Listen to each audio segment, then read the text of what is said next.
ప్రభునందు ప్రియమైన వరలారా, దేవుని మహాకృపను బట్టి మనందరం మరొకసారి ఆయన సన్నిధానంలో ఆయన వాక్య భాగాల ధ్యానం చేయడానికి మరి ప్రభు కృప చేత నడిపించబడిన రీతిని బట్టి ప్రభుకే స్తుతులు స్తోత్రాలు చెల్లిస్తూ ఉన్నాను. ఈ శ్రేష్టమైన సమయాన్ని ప్రభు మనకిచ్చి ఆయన సన్నిధిలో ఈ రీతిన మరి సమకూర్చిన రీతిని బట్టి దేవునికి స్మరించుకుంటూ ఉన్నాను.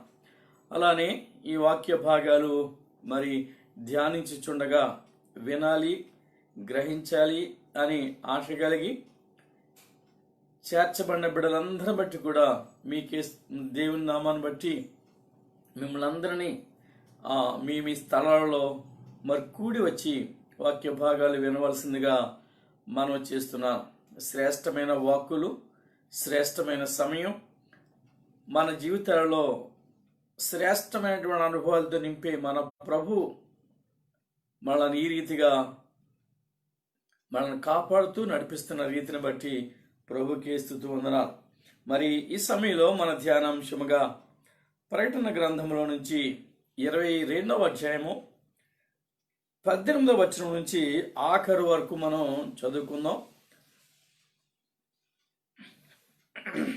ఈ గ్రంథమందున్న ప్రవచన వాక్యములను విను ప్రతివానికి నేను సాక్ష్యం ఇచ్చినది ఏమనగా, ఎవడైనను వీటితో మరి ఏదైనను కలిపిన ఎడల ఈ గ్రంథములో వ్రాయబడిన తెగుళ్ళు దేవుడు వానికి కలుగజేయును. ఎవడైనను ఈ ప్రవచన గ్రంథమందున్న వాక్యములలో ఏదైనను తీసివేసిన ఎడల దేవుడు ఈ గ్రంథములో వ్రాయబడిన జీవవృక్షములోను పరిశుద్ధ పట్టణములోను వానికి పాలు లేకుండా చేయును. ఈ సంగతులను గూర్చి సాక్ష్యమిచ్చువాడు అవును, త్వరగా వచ్చుచున్నానని చెప్పుచున్నాడు. ఆమేన్. ప్రభువైన యేసు రమ్ము. ప్రభువైన యేసు కృప పరిశుద్ధులకు తోడైండునుగాక. ఆమేన్. ప్రార్థన చేసుకున్నాం. ప్రేమగల ప్రభువా, కృపా కనికరం కలిగిన మా పరలోకపు తండ్రి, మరొకసారి మీ సన్నిధికి మమ్మల్ని నడిపించడానికి మీకు వందనాలు చెల్లించుకుంటూ ఈ వాక్య భాగాలు మేము ధ్యానించబోతుంటుండగా మీరు మాకు తోడుగా ఉండమని, మీ స్వరమును వినగలిగే అనుభవాలు మా అందరికీ అనుగ్రహించి ఆ విన్న వాక్యానుసారంగా జీవించగలిగే కృపను కూడా దయచేయమని ప్రార్థిస్తూ ఉన్నాను. ఈ ప్రకటన గ్రంథంలో ఆఖరు మాటలు ఎంతో విలువైన మాటలు, నీ ప్రవచన వాక్కులు, వాటిని మా ముందు మీరు ఉంచుతున్న విధానాన్ని బట్టి మీకు వందనాలు. మేము ప్రభా మమ్మను ఏ రీతిగా పరిశుద్ధులుగా తీర్చిదిద్ది ఉన్నావో అటువంటి ఆత్మీయతలోనే మేము ఎదగడానికి అనుకూలపరిచి ఈ వాక్య భాగాలలో దాగి ఉన్న ఆత్మీయ మర్మములను మాకు వివరించి మీరే మహిమ, ఘనత, ప్రభావాలు పొందుకోమని త్వరలో మా కొరకు తిరిగి రాబోతున్న యేసుక్రీస్తు నామములో ప్రార్థించి వేడుకుంటున్నాము తండ్రి. ఆమేన్. గమనించండి, ప్రకటన గ్రంథము ప్రవచనానుసారమైన గ్రంథం. ప్రభువు తన ప్రియ సంఘాన్ని ఏ రీతిగా సిద్ధపరిచి పెండ్లి కుమార్తె సంఘంగా తీర్చిదిద్ది ఆయన సన్నిధిలో ఏ రీతిగా చేర్చుకోవాలో, పెండ్లి కుమార్తె సంఘం యొక్క సిద్ధపాటు ఏ రీతిగా జరగాలో, ఆ సంఘములో చేర్చబడని వారికి ఏ రీతిగా శిక్ష ఏర్పరచాలో, అపవాదిని ఏ రీతిగా బంధించి వాడిని ఆ బంధకాలలో ఉంచాలో, అలానే సంఘాన్ని మహిమరాజ్యంలోనికి ఎలా నడిపించాలో అనేకమైన ప్రవచన అంశాలతో కూడుకున్న గ్రంథమే ప్రకటన గ్రంథం. ఇది భవిష్యత్ జ్ఞానముతో నింపబడిన గ్రంథం.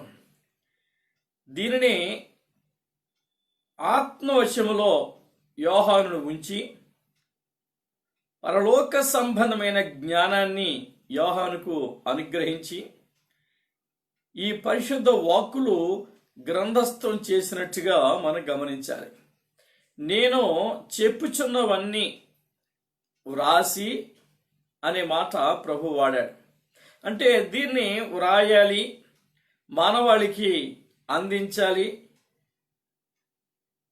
సార్వత్రిక సంఘం వాక్యానుసారంగా జీవించాలి అని ప్రభు బయలుపరిచినట్టు మనం గ్రహించాలి. అలానే ప్రభుని ఎరిగిన వారికి ఎటువంటి ఆత్మీయతను ప్రభు అనుగ్రహించబోతున్నాడో, వారిని ఏ రీతిగా జయించు వారి వరుసలో ఉంచి ఆయన ఏర్పరిచిన బహుమానాలు వారికి అనుగ్రహించబోతున్నాడో, ప్రభు చిత్తాన్ని నిర్లక్ష్యం చేసి ఆయన ఆత్మీయ ఆహ్వానాన్ని తృణీకరించి ఎవరైతే ప్రభు అనుగ్రహించే మారు మనసు అనుభవాన్ని కూడా త్రోసిపుచ్చి వారు శరీరానుసారంగానే జీవించడం ఉన్న కారణంగా వారికి నరకాన్ని, అపవాదితో పాటు వాని అనుచరులైన వీరికి అందులో వారి ప్రభు బంధించి వేసినట్లుగా మనం గమనిస్తూ ఉన్నాం. కనుక అటువంటి మర్మయుక్తమైనటువంటి విషయాలు ఈ ప్రకటన గ్రంథంలో ఉన్నాయి. ఇవి శ్రేష్టమైన వాక్య భాగాలు.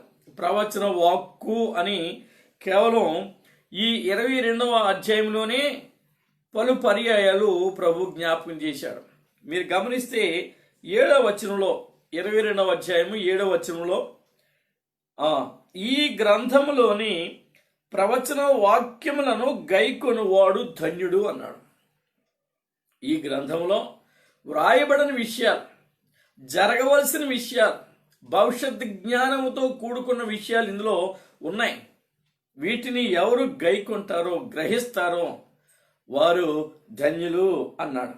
ఇలా ప్రవచన వాక్కు అని ఆయన చెప్పడం మరి మనకి దాని యొక్క ఆ ప్రాధాన్యత ఎంత ఉన్నతమైనదో మనం గమనించాలి. అలానే 10వ వచనం చూడండి. ఈ గ్రంథమందున్న ప్రవచన వాక్యములకు ముద్ర వేయవలదు. ఇందులో ప్రవచనార్థమైనటువంటి వాక్య భాగాలు ఇమర్చబడి ఉన్నవి గనక వాటిని మీరు ముద్రించి వేసి ఎవరికి తెలియకుండా మీరు ఆపకండి. వాటిని ప్రత్యక్షపరిచాను కనుక ప్రకటించండి. నేను మీకు బయలుపరిచాను కనుక ప్రకటించండి అని ప్రభు ఆజ్ఞాపిస్తూ ఉన్నాడు. అలానే ప్రియమైన వారలారా, ఈ ప్రవచన వాక్కు అని ఈ గ్రంథము నిండుగా అనేక సందర్భాల్లో ప్రభు రాశాడు. మరొక వచనం చూద్దాం. 18వ వచనంలో, ఈ గ్రంథమందున్న ప్రవచన వాక్యములను విను ప్రతివానికి నేను సాక్ష్యం ఇచ్చినది ఏమనగా, ప్రవచన వాక్యములు వినేవాడికి ప్రభు మరొక ఆత్మీయ సత్యాన్ని బయలుపరుస్తూ ఉన్నాడు. ఏంటంటే ఆ వాక్యాన్ని వినేవాడు, ఆ వాక్యం కొరకు ప్రయాసపడేవాడు జాగ్రత్త, ఇందులో ఏది కలపడానికి వీలు లేదు అని ప్రభు జ్ఞాపకం చేస్తా ఉన్నాడు.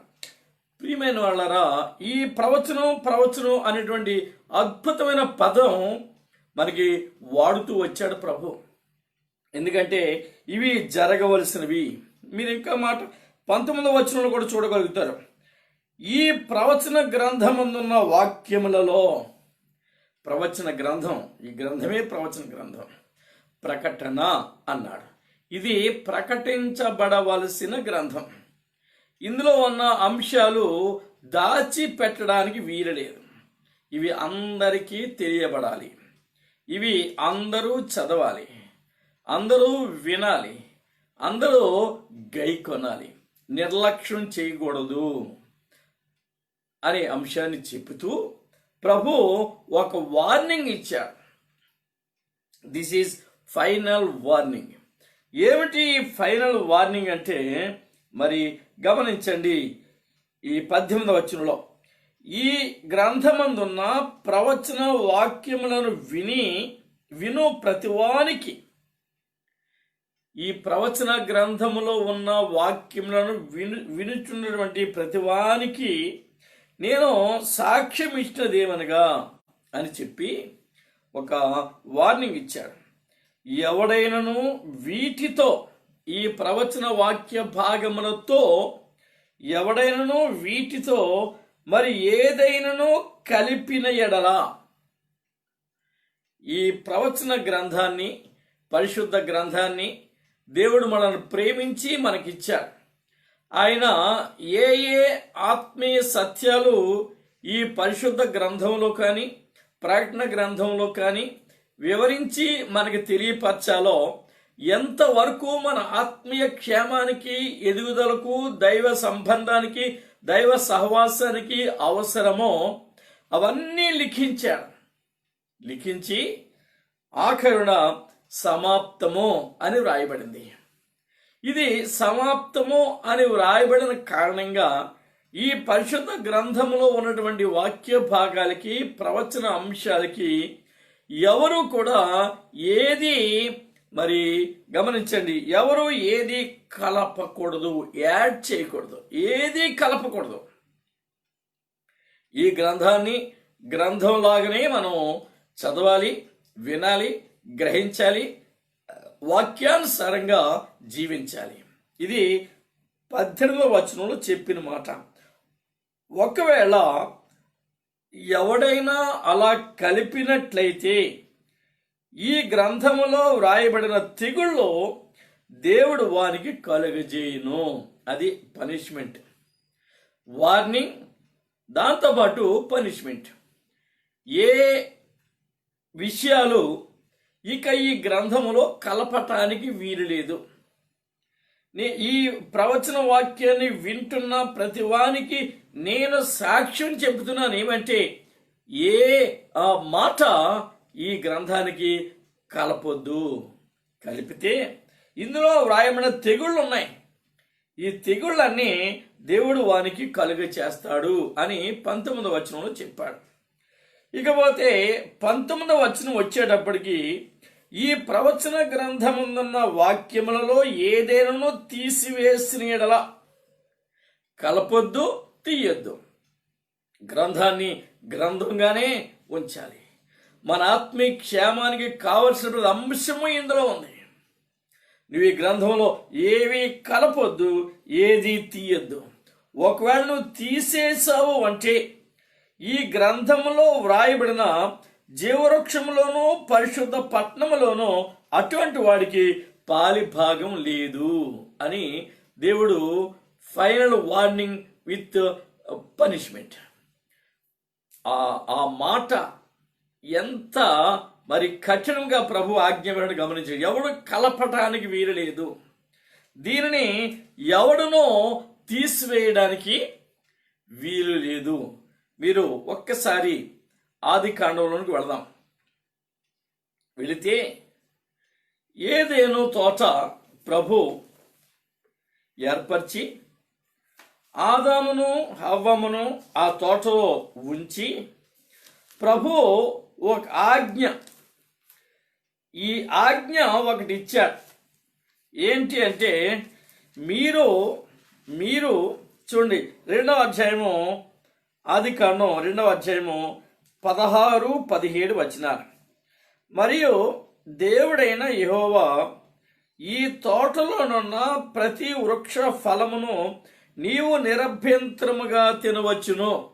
అయితే మంచి చెడ్డల తెలివినిచ్చు వృక్ష ఫలములను తినకూడదు. నీవు వాటిని తిను దినమున నిశ్చయముగా చచ్చెదవని నరునికి ఆజ్ఞాపించెను. గమనించండి, నువ్వు తినొద్దు, తింటే చస్తావు. ఇది దైవాజ్ఞ, ఇది దైవాజ్ఞ. ఈ అంశం విషయంలో అవ్వమ్మ దగ్గరికి అపవాది వచ్చాడు. మనం చూస్తాం 3వ అధ్యాయంలో. అపవాది వచ్చి అవ్వమ్మతో మరి చక్కగా మాట్లాడటం మొదలుపెట్టాడు. ఇద్దరి మధ్యలో జరిగిన సంభాషణ ప్రారంభాన్ని మనం చూస్తే వాడు మరి చక్కగా అంటూ ఉన్నాడు. ఏమని?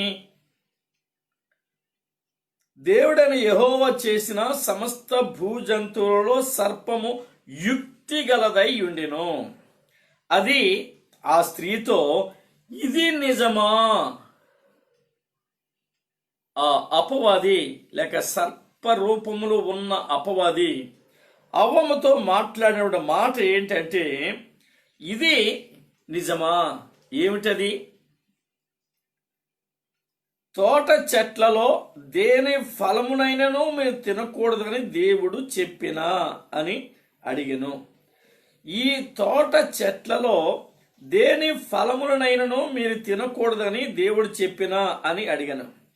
అందుకు స్త్రీ జవాబిస్తూ ఉంది, ఈ తోట చెట్ల ఫలములను మేము తినవచ్చును, అయితే తోట మధ్యనున్న చెట్టు ఫలములను గూర్చి దేవుడు మీరు చావకుండునట్లు, తోట మధ్యనున్న చెట్టు ఫలములను గూర్చి దేవుడు మీరు చావకుండునట్లు వాటిని తినకూడదనియు.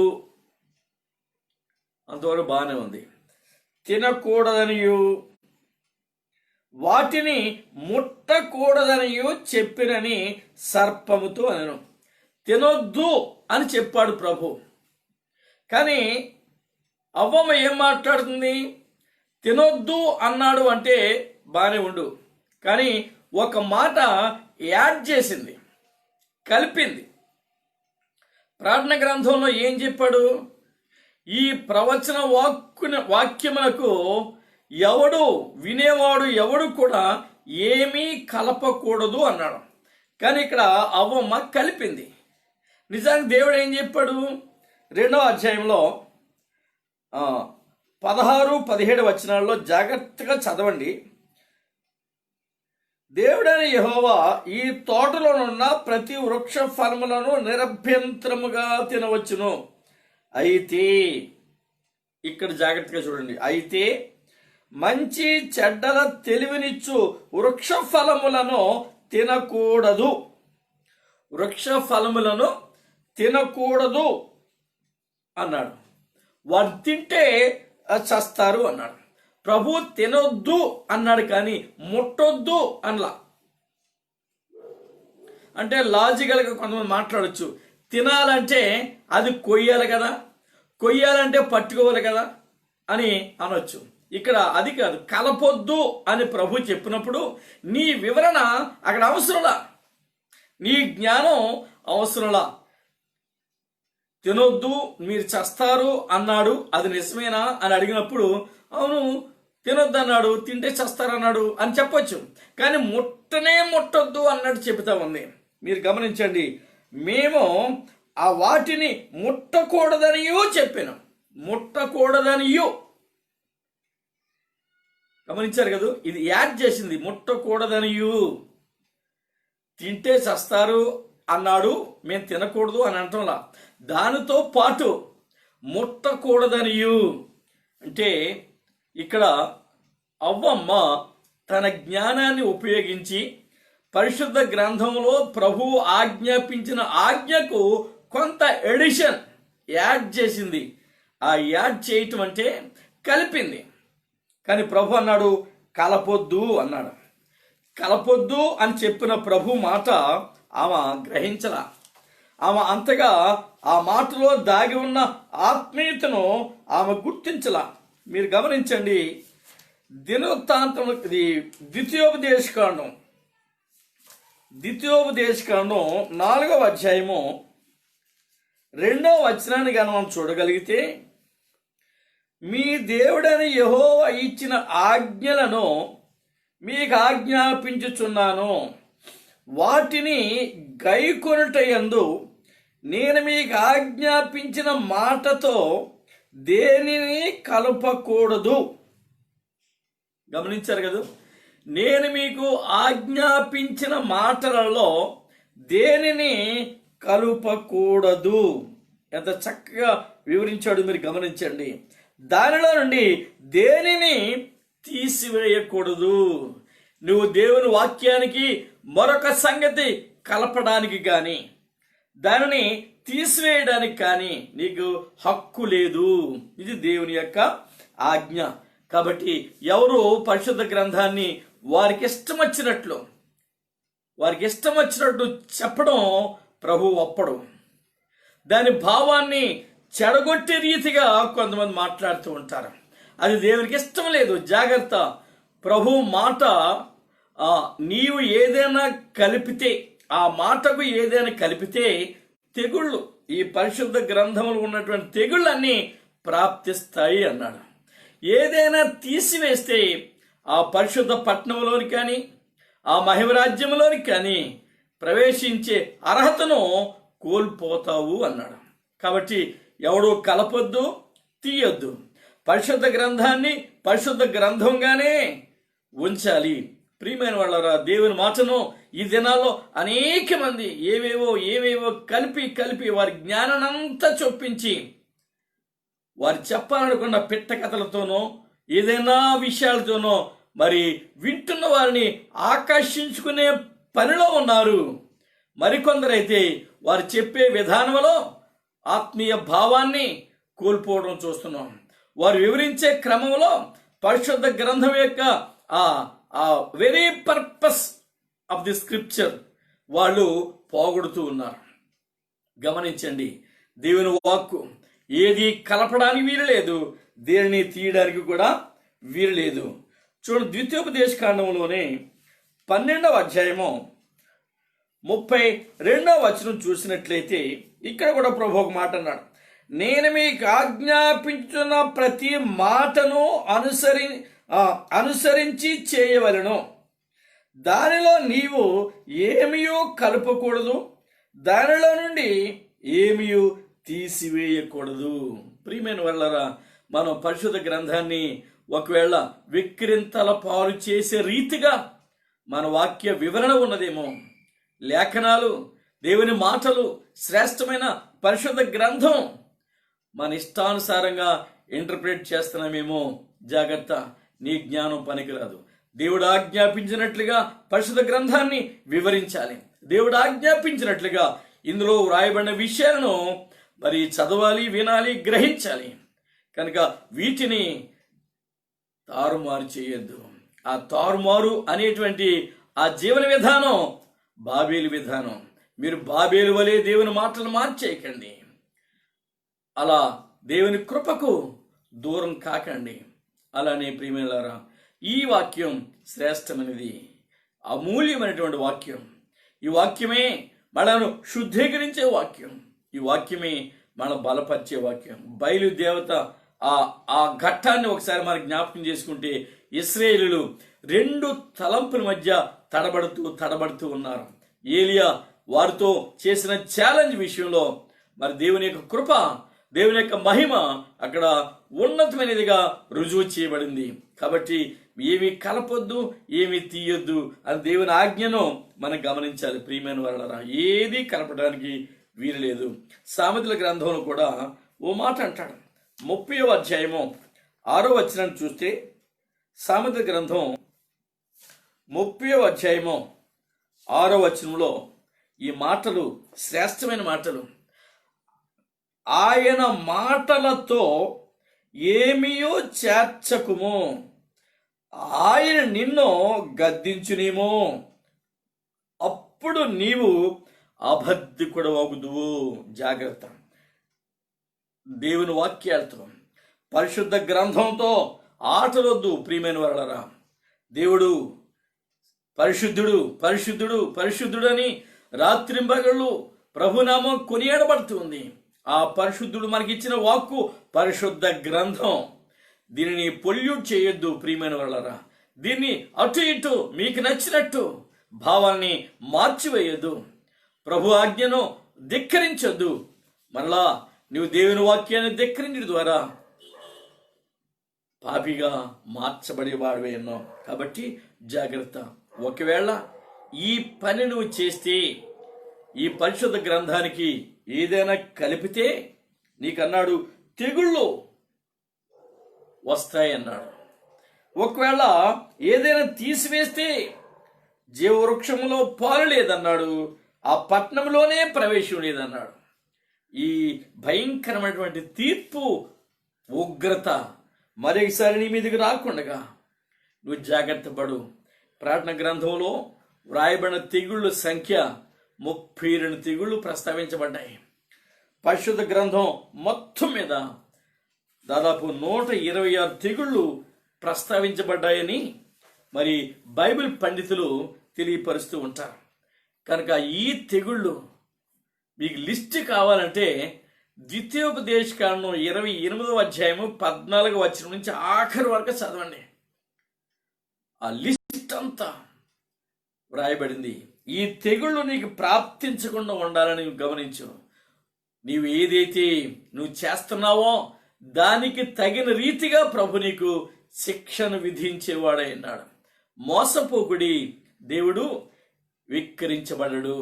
మనుషుడు ఏమి విత్తునో ఆ పంటనే కోయును అని ప్రభు తన పరిశుద్ధ గ్రంథంలో లేఖనాల్లో వ్రాసి ఉంచాడు. గలతీ పత్రిక 6వ అధ్యాయం 7-8 వచనాన్ని మీరు చూస్తే ఈ మాట వ్రాయబడింది. జాగ్రత్త, మోసపోకండి, దేవునితో ఆటలాడకండి, పరిశుద్ధ గ్రంథాన్ని మీకు నచ్చినట్టుగా మరి తర్జుమా చేయకండి, ఇంటర్ప్రిట్ చేయకండి.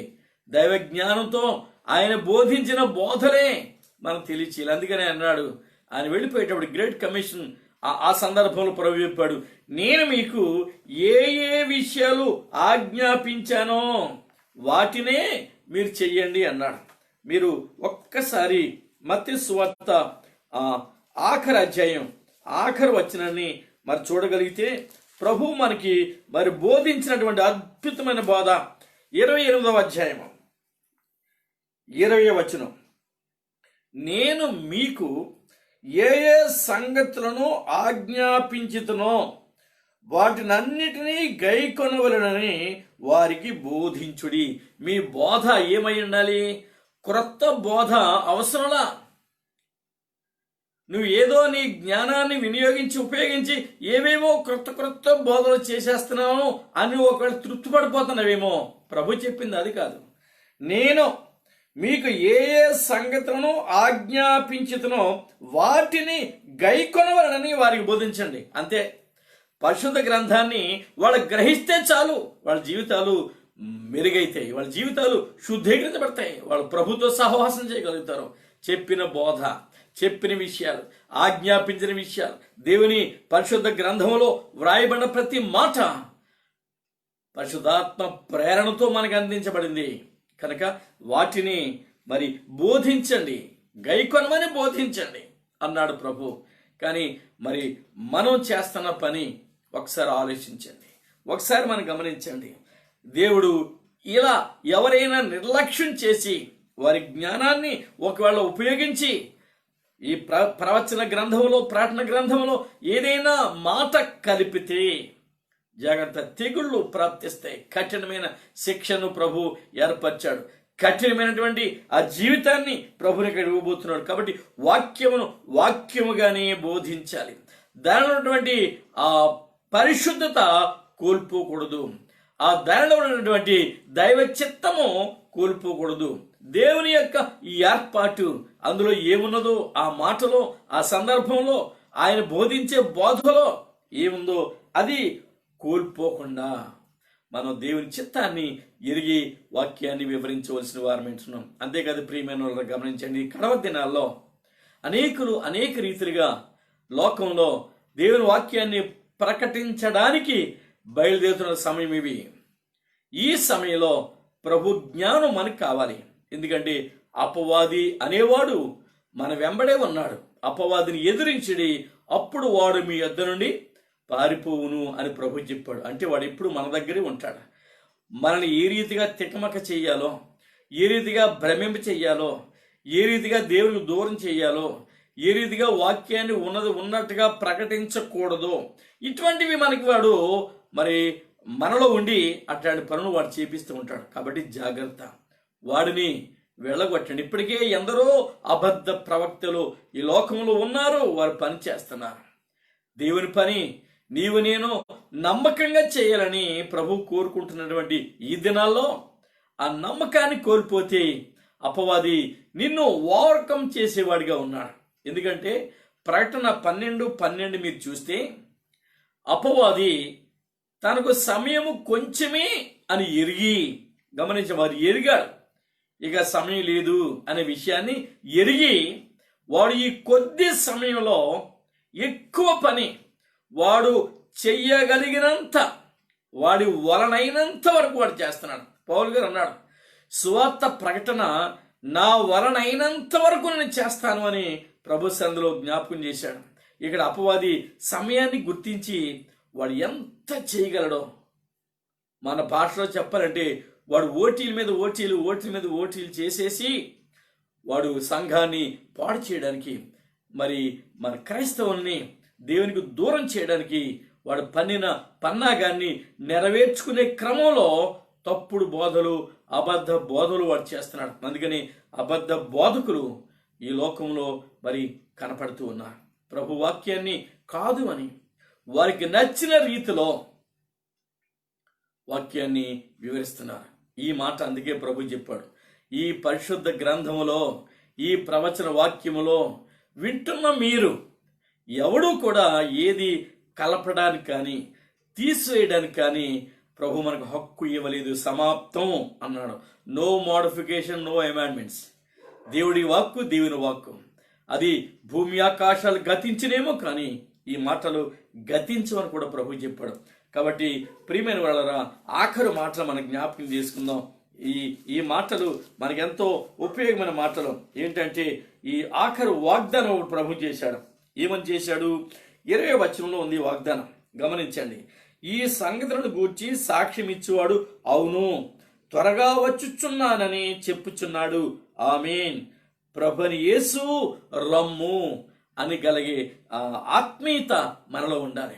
ప్రభువా నువ్వు త్వరగా రా అనేటువంటి ప్రార్థన చేయగలిగే వారమే ఉండాలి. ఎందుకంటే ఆయన త్వరగా వస్తానంటున్నాడు. సమయం లేదు, సమయం గతించిపోయింది. మరి అన్న సమయం అంతా వెళ్ళిపోయింది. అందుకని హెబ్రీ పత్రికలో 10వ అధ్యాయం 37వ వచనం చూసినట్లయితే, ఇక సమయము బహు కొంచెము మిగిలి ఉన్నది, వచ్చుచున్నవాడు ఆలస్యం చేయక త్వరగా వస్తున్నాడు అనే మాట అక్కడ రాయబడింది. పరమగీతం 2:8 చూసినట్లయితే, ఆలకించుడి నా ప్రియుని స్వరము వినబడుచున్నది, కొండలను మెట్టలను మరి దాటుకుంటూ ఎగసి వస్తున్నాడు అనే మాట వ్రాయబడింది. అలా ప్రభు త్వరగా, ఎన్ని ఆటంకాలు వచ్చినా, కొండల లాంటి ఎన్ని భయంకర పరిస్థితులకి అడ్డుపడినా ఆయన ఎగసి దాటి వస్తున్నాడు అనే మాటను అక్కడ మనకు జ్ఞాపకం చేయబడుతున్నాం. కాబట్టి ప్రియమైన వాళ్ళరా, ఈ మాట విందాం, మన జీవితాలు మార్చుకుందాం, ప్రభుకు లోపడదాం. ప్రభుని యేసు త్వరగా రమ్ము అందాం. ఆమేన్ అనేవాడు కూడా చెప్తున్నాడు అన్నాడు. ఈ మాటలు మన జీవితాలకి ఆమేన్ పలుకున్నట్లుగా, ఆ వాగ్దానం మనం పొందుకునేటట్టుగా, ఆయన త్వరగా వస్తున్నాడు కనుక ఆయన ఎదుర్కోవడానికి త్వరగా సిద్ధపడి మన ముందు సాగిపోదాం. ప్రార్థించుకుందాం.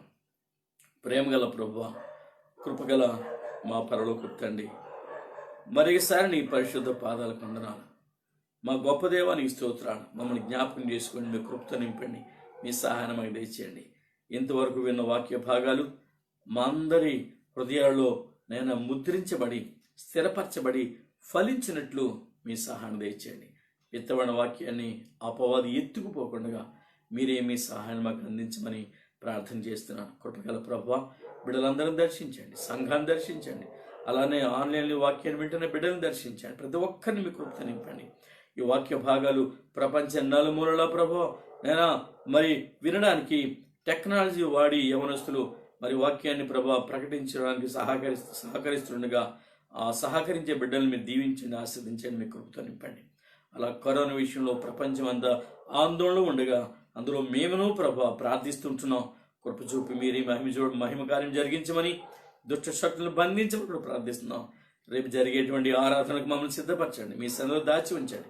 మీరే మీ కృపను ప్రభావం అట్లా విస్తరింపచేసి మహిమ ఘనత ప్రభావాలు మీరే పొందుకోమని త్వరలో మా కొరకు తిరిగి రాబోతున్న యేసుక్రీస్తు నామములో ప్రార్థించి వేడుకుంటున్నాము తండ్రి.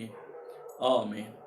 మన ప్రభు యేసుక్రీస్తు కృపయు, తండ్రి అయిన దేవుని ప్రేమయు, పరిశుద్ధాత్మ దేవుని అన్యోన్య సహవాసం ఇప్పుడు ఎల్లప్పుడూ సదాకాలం మనందరికీ తోడుగా ఉండి నడిపింప చేయనుగాక. ఆమేన్. స్తోత్రం. Praise the lord.